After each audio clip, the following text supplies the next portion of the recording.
How you doing? I'm doing great. Thank you. Rada, do you want to talk to us about a little of the new programs for people to invest? Sure. It's kind of an interesting time for me right now as I'm actually working on some projects, and people seem to be fascinated by the fix and flip, and a lot of people always are asking me about this, but a lot of them don't know how I've gotten to the point where I have a little bit of a real estate portfolio, and it's all happened because of the hard money loans. Okay. So a lot of people are scared of high interest rates. A lot of them are scared of like what that means. And for me, I look at it as just the cost of getting a property. Okay.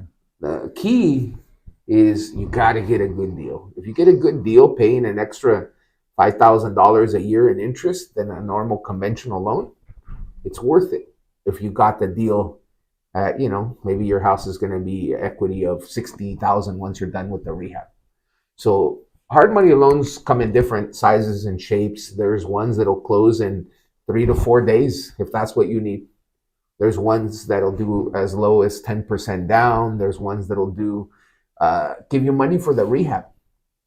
So they come in all shapes and forms. Just understand that each type of loan you do comes with pluses and minuses.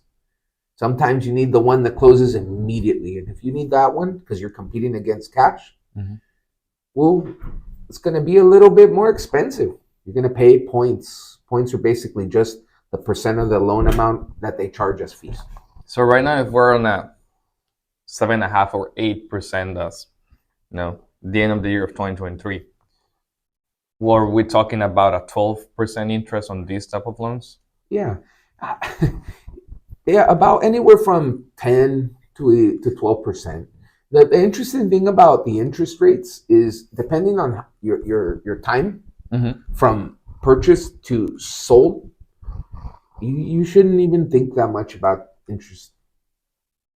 Makes sense, because we should be able to rehab that in less than a month or so. Well, right? It depends on the property. Better Totally. target is 60 to 90 days. If it'll be what the flippers call a lipstick on a pig, that we're just changing aesthetical things so it looks better, right? But all the plumbing, roof, and everything looks good and is taken care of, then we should be able to rehab that in a short time. So in order to sell it and get out of that deal, I mean, if the properties are priced well, we should be able to sell 2 or 3 weeks, right? Not even in a month, right?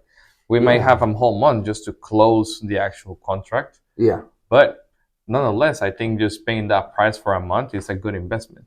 You mentioned buying and hold, right? I haven't been in real estate as much as you have. Yeah. And I know you have the experience of lending, realtor, and an investor as well. So if I don't have the amount of 2 years in Texas right now, how can I buy and hold to invest at the moment?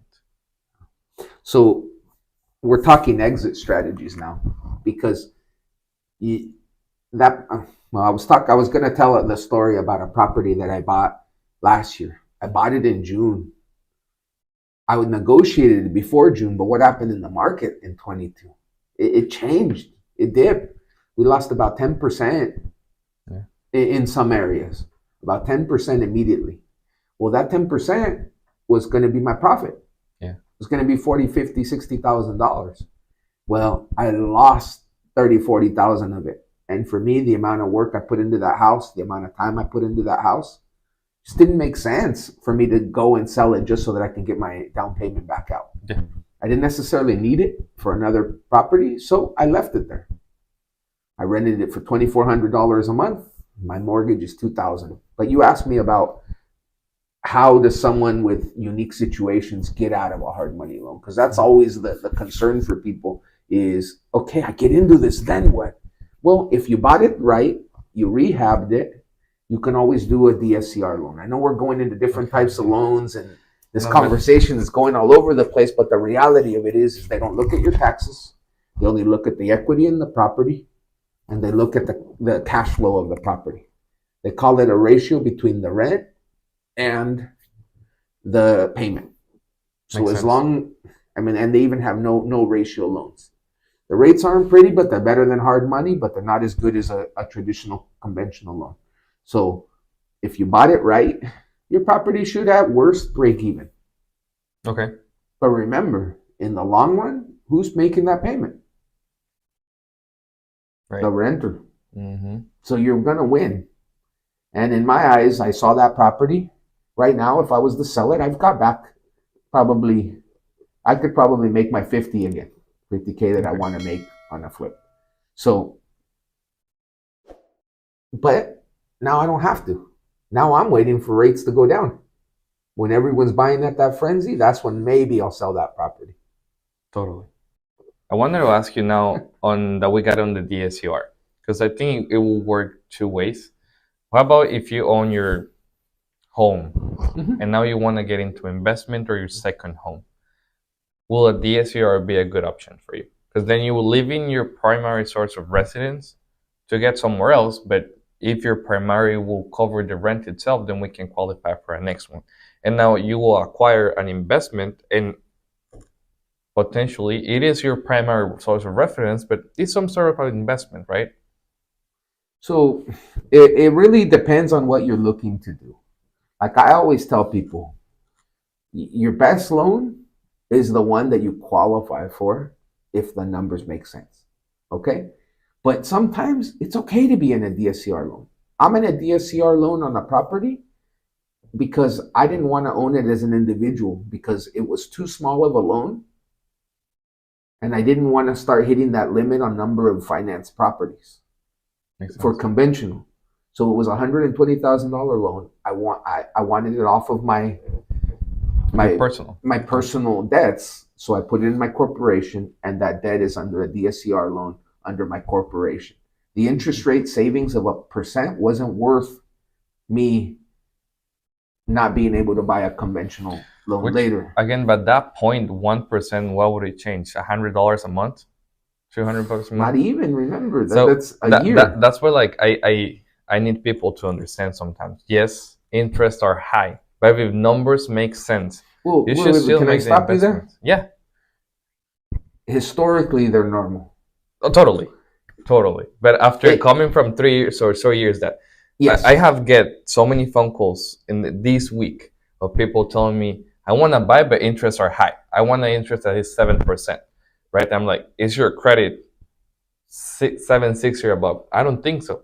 And I don't know, but did they run numbers for you? Do the numbers make sense for you, right? Because I have this situation that someone told me they're paying two rents, their spouse and their kids, and then theirs. I'm like, with those two, you think you can buy a house a month? Maybe we're even able to, because it's a house, we can get maybe $300 a month. Then I run kind of the numbers with that higher interest, and it makes sense for him, right? Yeah. And he was like, but I still want an interest loan. Like, the numbers a month make sense for you, the down payment makes sense for you. Why not do the move and have all your family all together in just one little investment too? Well, you're getting into the motivations why people buy. Totally.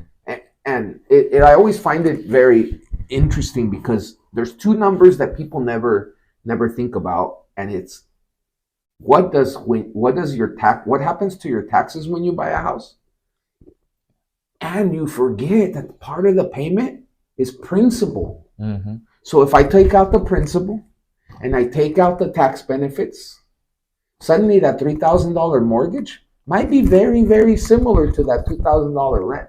Yeah. But that difference in payment is the principal you're paying for, and the taxes that you're going to save at the end of the year. Just that. I think it's like a savings account, right? You move your I don't know, if you have all your down payment in Chase or Wells Fargo or a big bank, you move that to a house, and it's still there. You can get a HELOC and get it out eventually. But not just that, when you make a payment and the principal goes away, it's like you're now automatically throwing money at the savings account. And people don't realize that. They just think they're going to spend $90,000, $100,000, or even just $25,000 on a house, right? And now when you make a payment, it's like, well, those $25,000 in a couple of years, they're going to be bigger and with equity, right? And that's what sometimes that's the principle. Totally. But I try to understand people's like, oh, I'm gonna make this big expense. Like, you're not really spending anything. You're just moving your money from a place to another. They're like, so I'm investing. I'm like, You're getting your house, Yeah. but yes, you're investing too. It's an interesting concept. I don't talk too much to the first time buyer as investment, No. Fabian. And my only reason for it is your first house is you're locking in your rent with a consistent payment, and you're locking in some equity growth. Mhm. Your second and your third house can be your true investment. Then you Okay. make choices different. I always find it interesting that some of the best cash flowing properties are in the worst areas. And it's always, where do you want to live? What do you want to own? You generally can't have both.